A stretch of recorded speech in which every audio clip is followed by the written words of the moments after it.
Previous class, we started learning about our new biology chapter, that is why do we fall ill. So in that we came to know about the concept what is meant by health and what is meant by disease. Today we will discuss about the distinctions between healthy and disease free. So distinction means differences. So what are the differences between healthy means and disease free mean? That so healthy means already we have discussed. What is healthy? Healthy means it is the state of being well in all the three aspects, that is physically, mentally and socially. But whereas diseases means we have defined the diseases. So this is nothing but the this is. So diseases has been derived from this word this is, that means feeling uncomfortable. Ease means feeling comfortable. So take it, we usually used to say take it easy, right? And similarly, easy opposite is ease opposite is dis-ease. So feeling discomfortable. Now, what is the difference between healthy and disease free? The first and the major difference between healthy and disease free is that being healthy. If we are healthy, then it's sure that we don't have any kind of disease. We are disease free.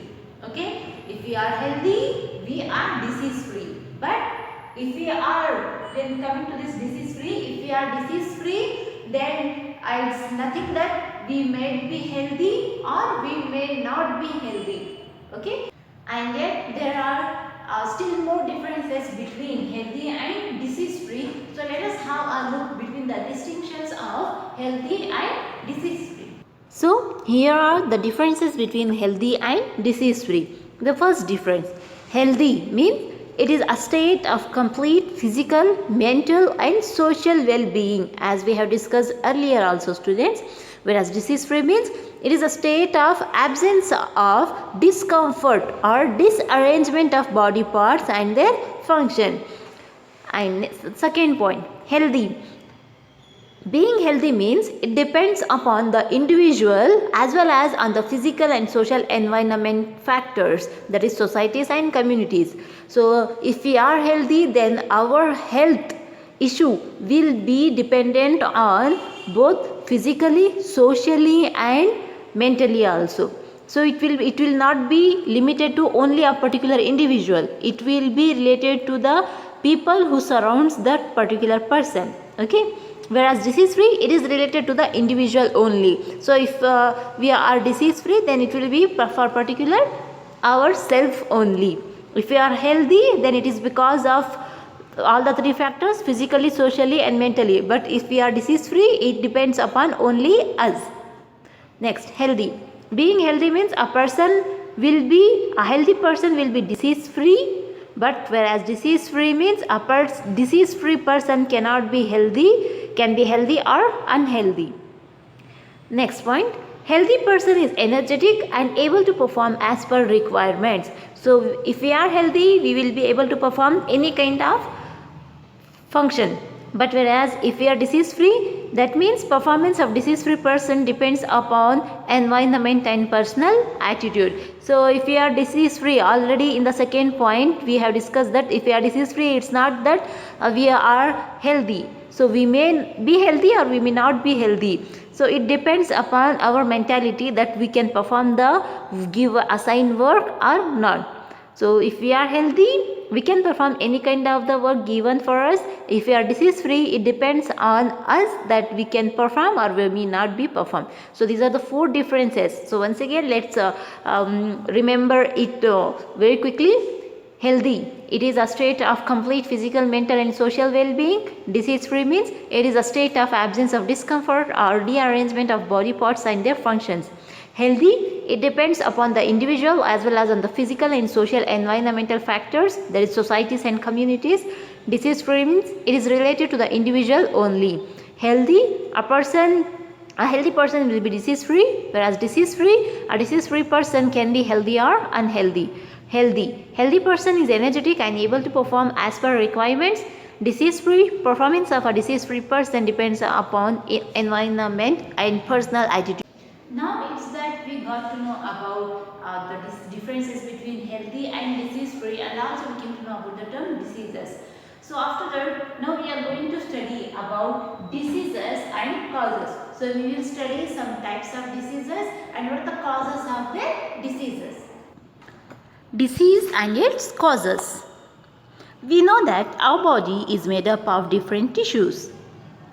These tissues are responsible to make up physiological system or organ systems that carry different functions in our body. In human body, each part of an organ system plays an important function. Examples of these organ systems are the digestive system that enables the systems of the food that we intake, respiratory system that ensures our inhalation and exhalation, and the skeletal system that maintains the body framework and shape.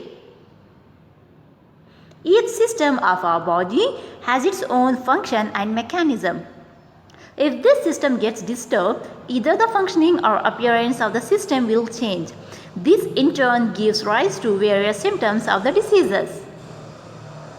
The symptoms of the disease indicate the things that we feel as being wrong.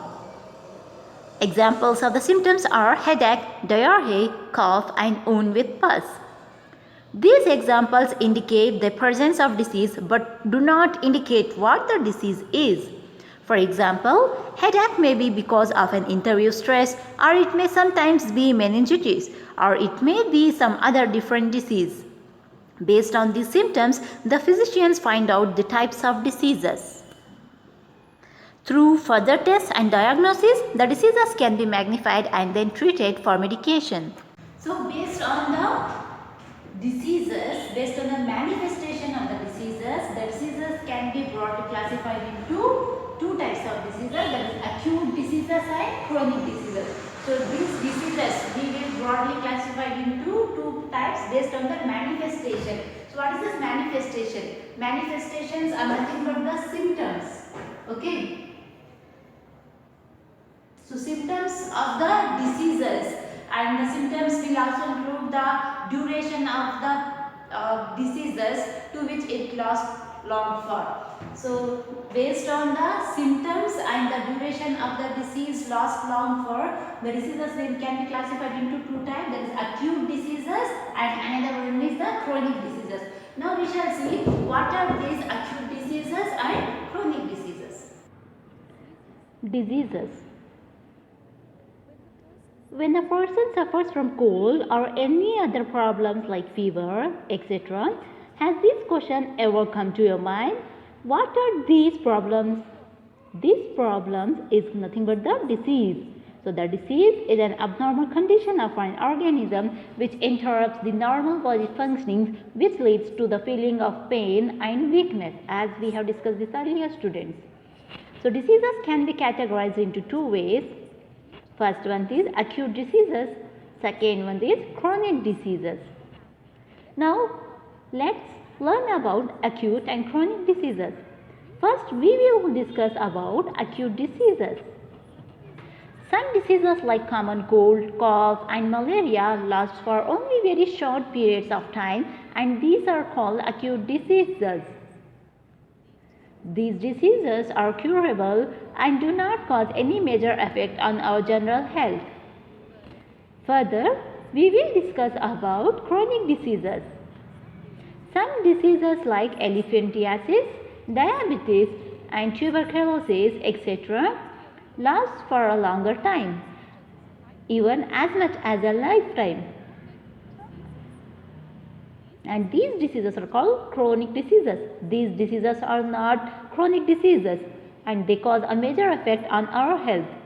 So what are the major effects of chronic diseases? When we get infected with a chronic diseases such as tuberculosis or elephantiasis, then it will be last for over years and we may lose our weight and we will feel fatigued. So we will forget what is being taught in school and we will have disability to learn. And hence chronic diseases have very long lasting effects on our general health as compared to acute diseases.